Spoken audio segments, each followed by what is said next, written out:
A very good evening and welcome to this Sunday's edition of News First Weekend, coming to you live from our Newsfirst studios in Colombo.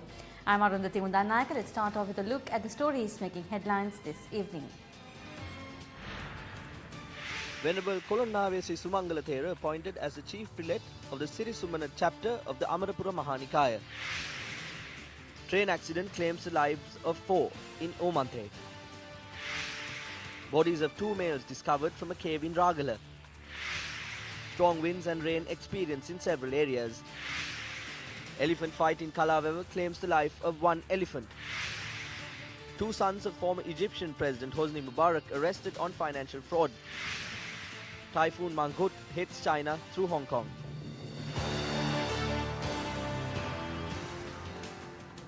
Now the stories in detail. The ceremony to award Venerable Dr. Kolonnave Sri Sumangala Thera with the newly appointed Mahanayaka position of the Siri Sumana chapter of the Amarapura Nikaya was held at the PMISH this morning. The event was held under the auspices of President Maithripala Sirisena. A group of clergy and laymen, including Mahanayaka of the Sri Lanka Amarapura sect, Most Venerable Kotugoda Dhammavasa Thera, Mahanayaka of the Sri Lanka Ramanya sect, Most Venerable Nepane Pemasiri Thera, Buddhist monks, Prime Minister Ranil Wickremesinghe and Speaker Karu Jayasuriya attended the event. The President presented the Sannasa to the newly appointed Mahanayaka Thera, while the Prime Minister presented the Mahanayaka with the Vatapata. The Mahanayaka post, made vacant by the demise of the 8th Mahanayaka of the Sri Sumana chapter of the Sri Lanka Amarapura Mahanikaya, Most Venerable Matara Vimala Ratanadipati at the age of 104, was awarded to Venerable Dr. Kolonnave Sri Sumangala Thera. The number of people affected as a result of the prevailing dry weather, which is affecting 17 provinces in the island, has exceeded 900,000. Meanwhile, the Met Department reported that mild showers were experienced in several areas in the island today. The highest rainfall of 27.6 millimeters during the past 24 hours was reported from Nuwara, while Badulla received a rainfall of 6.6 millimeters. The other areas in the island did not record a considerable rainfall. Meanwhile, the highest temperature for the day was 37.3 degrees Celsius and was recorded from the Vaunia district. The temperature in Monoragala was recorded at 36.7, while a temperature of 35.5 was reported in Trincomalee. The Department of Meteorology says that several spells of showers will occur from tomorrow in the southwestern parts of the island. Fairly strong winds of up to 50 to 55 kilometers per hour can be expected over the island, particularly in Hambantota, Pothuwil and Batticaloa districts. Though rains are expected in the southwestern parts of the island, the Department of Meteorology notes that rains that could ease the persisting dry and hot weather condition can only be expected by mid-October. The Ampara district stands as the worst affected by the prevailing dry weather, and this is the manner in which the adverse weather has affected the area. Though the situation was such, measures were not taken to repair a leaking underground pipe along the Ampara-Monoragala main road until this afternoon. 4 individuals were killed and 2 injured when a car collided onto a train plying from Jaffna to Mathura at an unprotected rail crossing in Omante.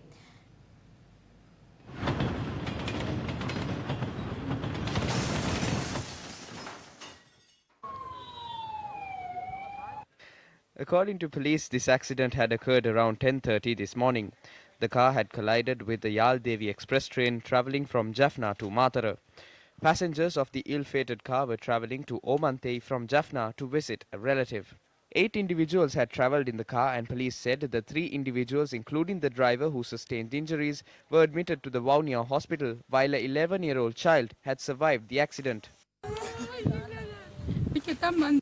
There is no gate or lights at the crossing. This is how they usually pass this road, but today this happened. 4 died and 3 are in hospital.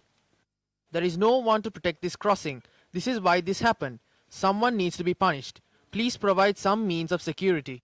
I have written several times requesting that this road be renovated. I have informed the Divisional Secretary, Omante Police and the Railway Department, but we are yet to receive a solution.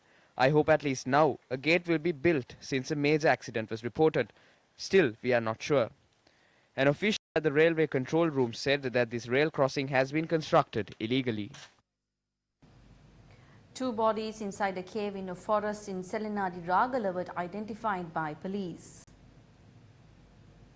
According to preliminary investigations conducted by the police, the deceased individuals had released smoke into the cave and then gone inside it. The deceased were identified as Sellayya Ashok Kumar of Sendenadivatta Ragala and Maheshwaran Ratneswaran of Halgannoya. It was revealed that the deceased had left their homes last evening and a dog was also killed among their masters when trying to enter the cave.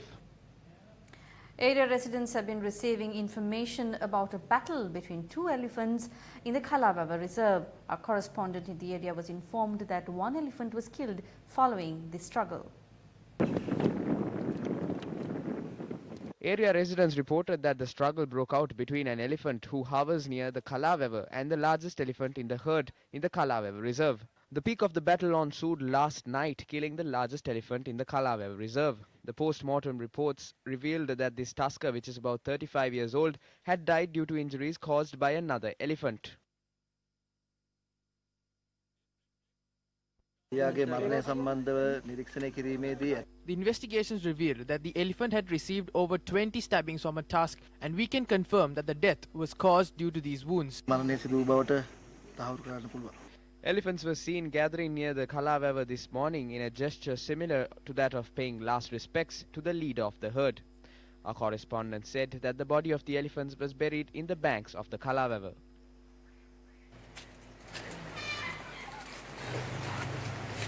The Bisowadigama model village constructed in Damana, Jantipur area in Ampara under the Samata 7 housing project was vested with the public today. The event was held under the patronage of Minister of Housing and Construction and Deputy Leader of the United National Party, Sajid Premadasa.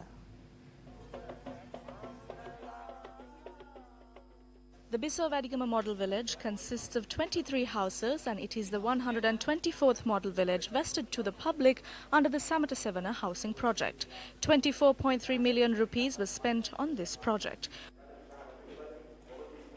Ownership deeds were also presented to the beneficiaries. Housing loans and equipment for self-employment were also distributed at this event. Leaders of the flower bud say that Sajid cannot come up until 2030. I would like to say that I have already begun my journey and I will end it in 2025. The ones who are from the flower bud say that I should stay till 2030 to enter the temple trees or the president's house. They always think about mansions. I don't have agreed to enter the temple trees, but I have agreed to provide shelter to each and every family in the country by 2025 through 20,000 Udagammana projects, and I will take the responsibility to do it.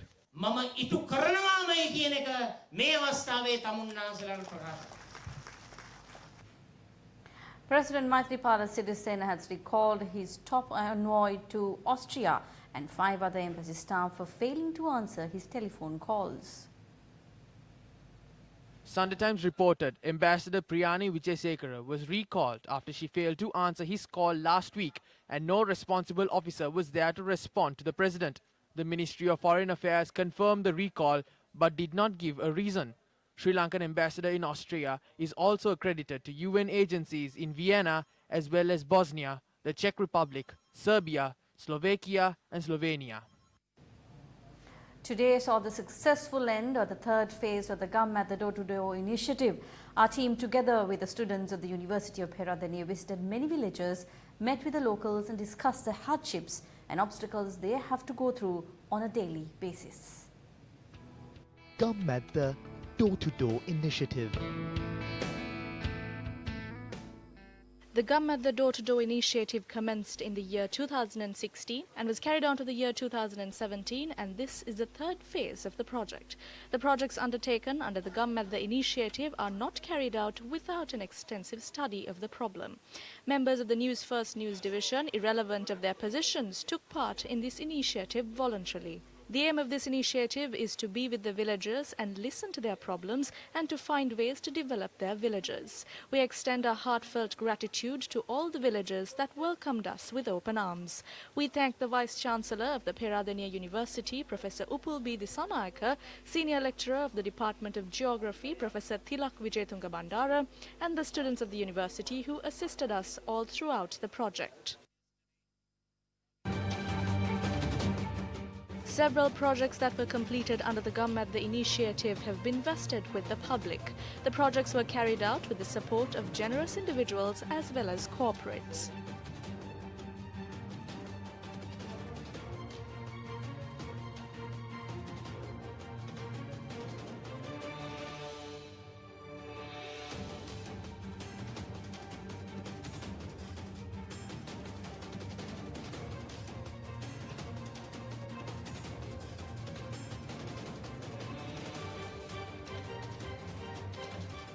The Gammadda team participated in religious activities at the Horana Sri Sudanaramaya and arrived at Vauluagama in the afternoon.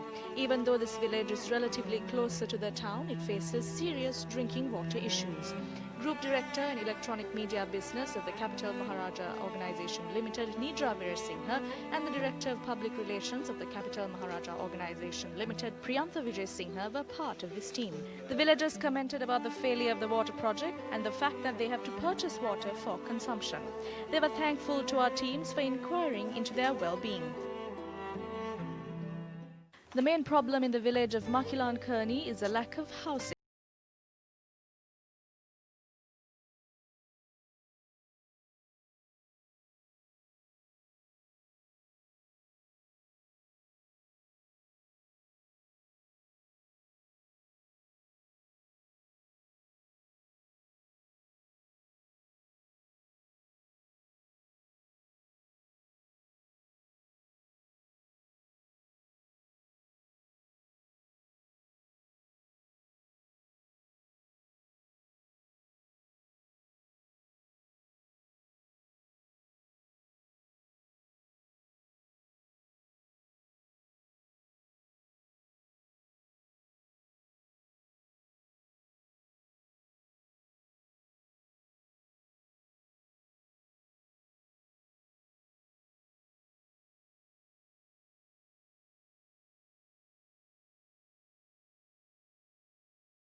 Gammadda door-to-door initiative. Former President Mahinda Rajapaksa and several others visited the Ruwanwali Saya and Jayashree Mahabodhiya.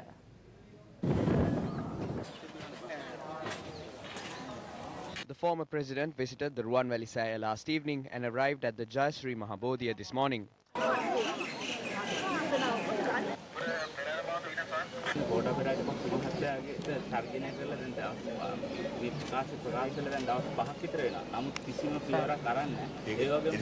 The problem is the president of the country has faced more threats than Gotabaya Rajapaksa. There is a serious concern on the security. Immediate action needs to be taken, but nothing has been implemented.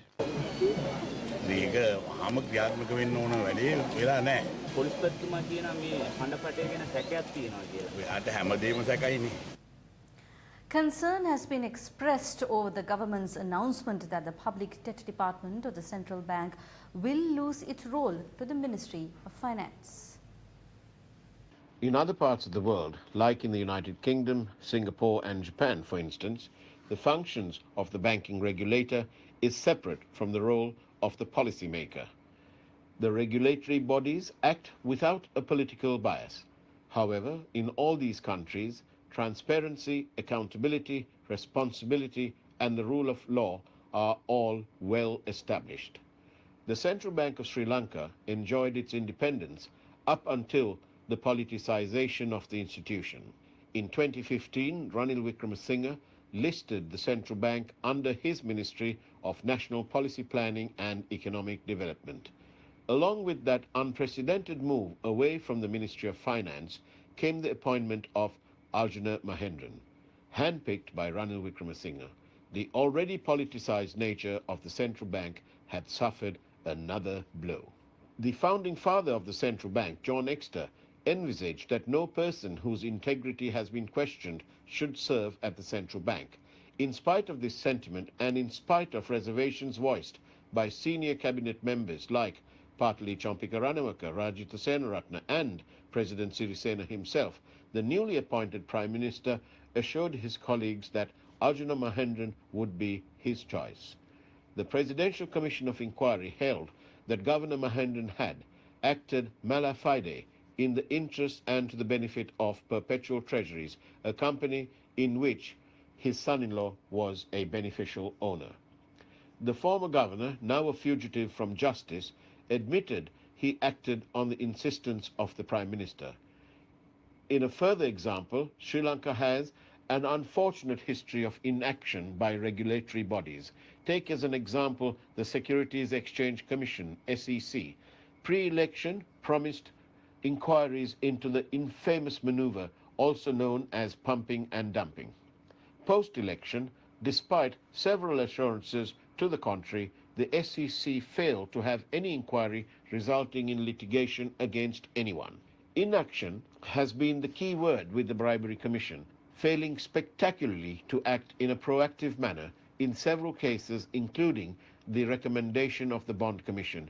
Yet, recent reports state that the Bribery Commission has been busy procuring luxury vehicles for themselves whilst claiming they are understaffed. As for the political ambience in this country, most people will agree that it has been reduced to a joke. 3 legislators have finally agreed that they received bond scam money, yet no visible action to recover any of these monies paid out, in essence, as virtual incentives has been initiated. To move the public debt department away from the central bank to the Ministry of Finance must have a purpose. Sri Lanka is struggling with its culture of political corruption, and where the rule of law, transparency and accountability is intertwined with political patronage. A move to establish a single regulator for the financial industry thus appears to be premature at best. Regulators must start regulating independently before such moves could be made. We report, you decide. The 154th birth anniversary celebrations of Anagarika Dharmapala falls tomorrow. The special group of delegates who arrived from Korea to attend the celebrations was welcomed by the President of the Sri Lanka Mahabodhi Society, Venerable Banagala Upatissa Thera. Korea's Park John-ho, who provided financial support to build an international preschool and eye clinic in the Vadu area in Jaffna in view of the 154th birth anniversary of Anagarika Dharmapala. The preschool and the eye clinic will be declared open on the 18th of this month. Delegates from India and Japan are to arrive today for the celebrations. We will be celebrating the 154th birth anniversary of Anagarika Dharmapala at the Agrashravaka Vihara in Malgavath at 10 in the morning. I invite devotees to pay their respects to the relics at the temple from 9 to 12.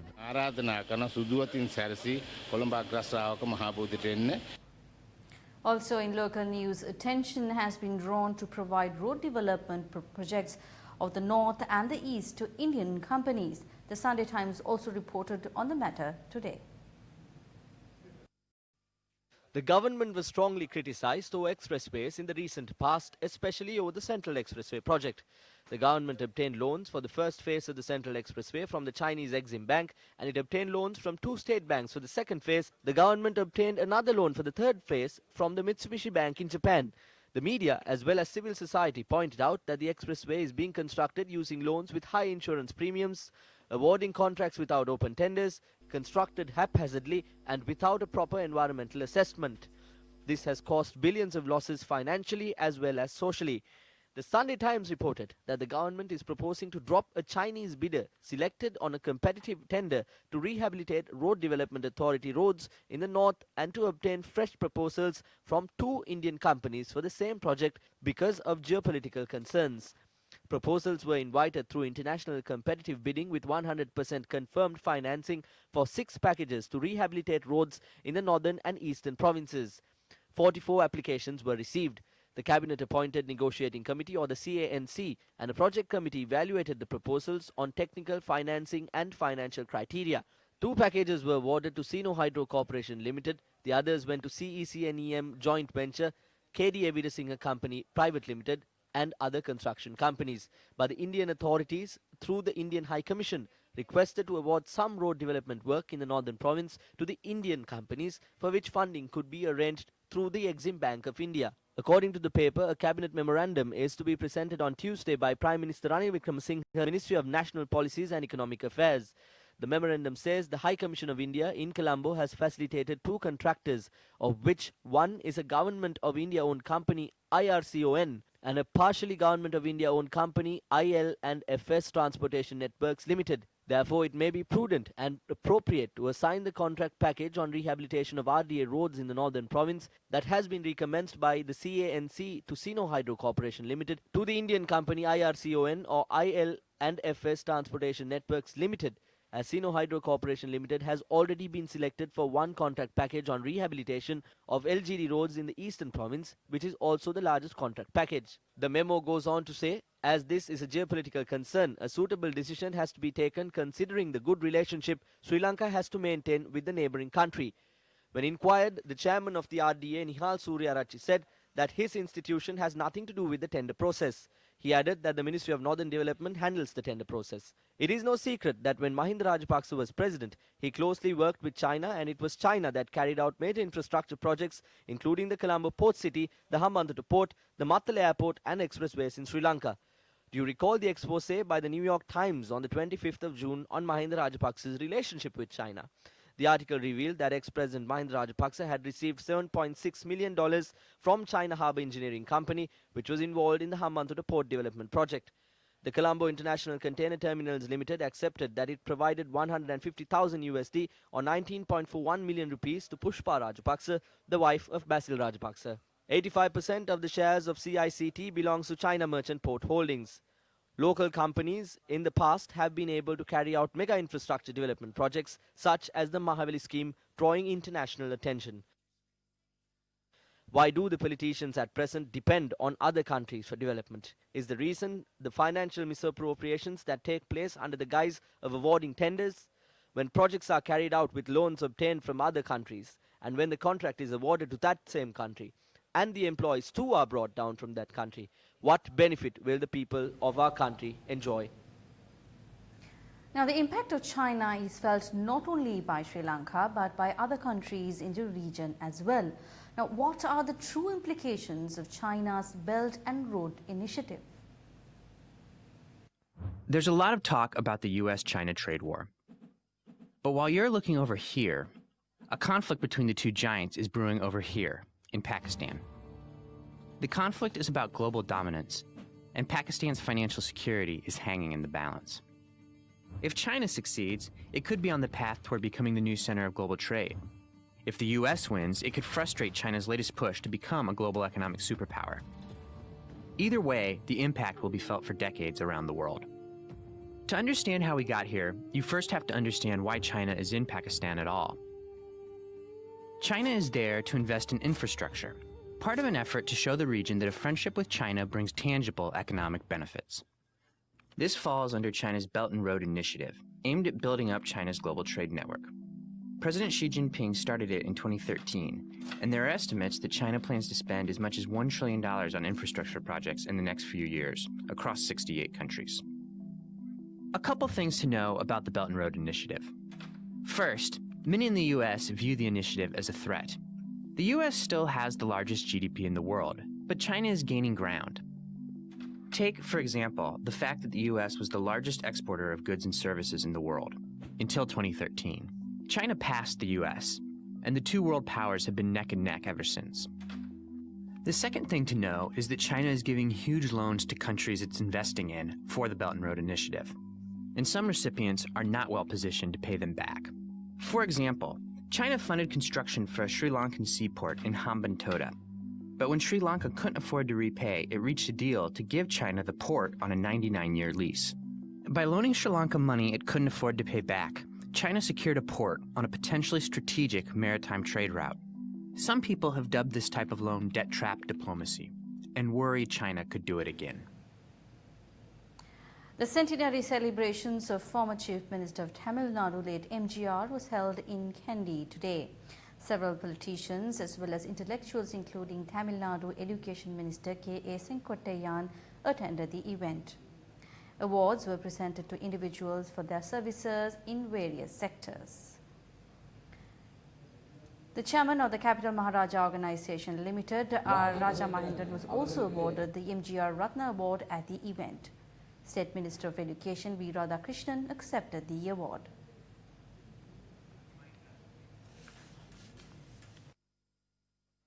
Taking a look at another one of our local stories, the National YWCA of Sri Lanka recently organised a stage drama, Charita Atak, to raise funds for urgent repairs and maintenance of the hostels.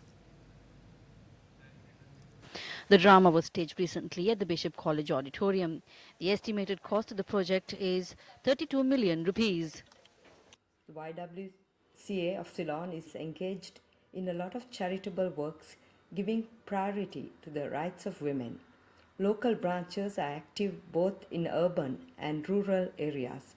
Currently, there are 22 local associations around the country providing hostels for women, which is the key service of the YWCA.